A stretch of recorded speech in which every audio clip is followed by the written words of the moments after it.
Hey guys, Christmas is just a few short weeks away. And if you are feeling a little bit anxious about all the gift giving, don't be. We've gotten together with a few of our favorite YouTube channels to bring you this playlist, Holiday Gift Giving. One of my favorite things that I love to give around the holidays are some homemade Christmas cookies. They're easy, they're inexpensive, and who doesn't love a homemade treat around the holidays? Now here's my take on Christmas cookies. I feel like over the last couple years, people have really gotten glitzy, adding lots of frosting and sprinkles and all kinds of glitz. When I think of a great Christmas cookie, I think of something beautiful and natural that doesn't have a lot of artificial ingredients. And for me, that's a gingerbread man. So the first step is to combine your dry ingredients. You're gonna take some flour, some baking soda, ground ginger, cinnamon, some allspice, cloves, and a nice pinch of salt. Whisk that all together until it's combined and then set aside. Then you're going to beat together some butter and some sugar just until it's really nice and fluffy. Then you're slowly going to add the molasses and some vanilla. Once that's all combined, you're then going to start to add your dry ingredients just in thirds.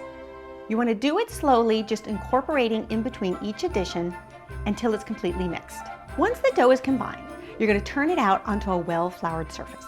Then what I will normally do at this point is divide the dough into 3 equal pieces. The reason I do this is I normally will not cook all these cookies at once. In fact, I will keep them in my refrigerator and then bake them off as needed when I have a gift to give. So if you're like me and you always want to have fresh dough on hand, this is a great way to go. You're going to put the dough in your refrigerator just for 1 to 2 hours. That's going to make it easier to roll out. Now, if you're really in a hurry, you could pop it in the freezer for 20 minutes. That would also work too. Once your dough is ready, you're going to roll it out to 1/8 of an inch thick. When it comes to shapes, I am a traditionalist and I do love to use the gingerbread man, but then I also like to switch it up a bit and maybe use a Christmas tree or a little mitten or a reindeer. Whatever you have on hand that you like will work. However, I will say this, if you're switching up shapes, just make sure they're all roughly the same size. That way they'll all cook at the same rate. Once your cookies are all cut out, then it comes time to decorating them. I really find that currants work better than raisins. They're just smaller and they actually work better when you want to use them for things like eyes or buttons. So go ahead and just decorate your cookies however you like. For the gingerbread man, I like to do eyes and buttons. For the mittens, I like to do a little trim along the top.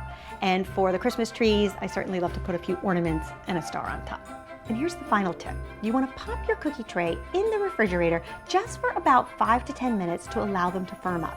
Since you spent some time decorating these cookies and they've sat out, they've probably come to room temperature. And that is the death for gingerbread men, because once those sort of room temperature dough hits a really hot oven, they'll sort of go all over the place and they won't really retain their shape.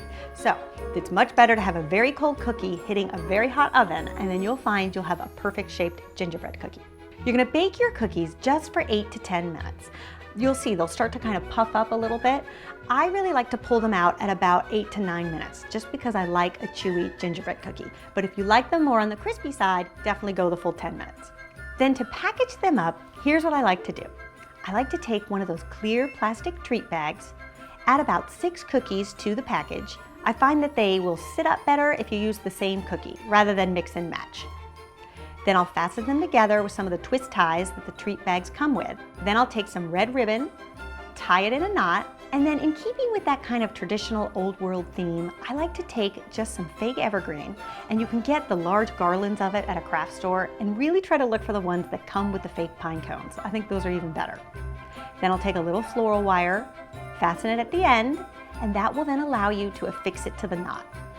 Then I'll tie the ribbon in a bow. And then for a gift tag, I also like to keep things looking natural and handmade, and I'll take some of those inexpensive manila shipping tags, a little Christmas stamp, create a stamp on the front, and then on the back, I'll create a to and a from.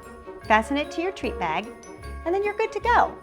I love this idea because it's so simple, it's inexpensive, and it's easy.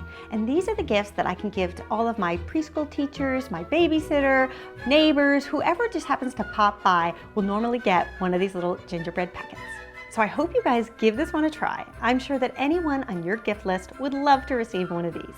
But be sure to stick around and watch the other videos in this playlist. There's some other really wonderful holiday gift ideas that I'm sure your friends and family are gonna love.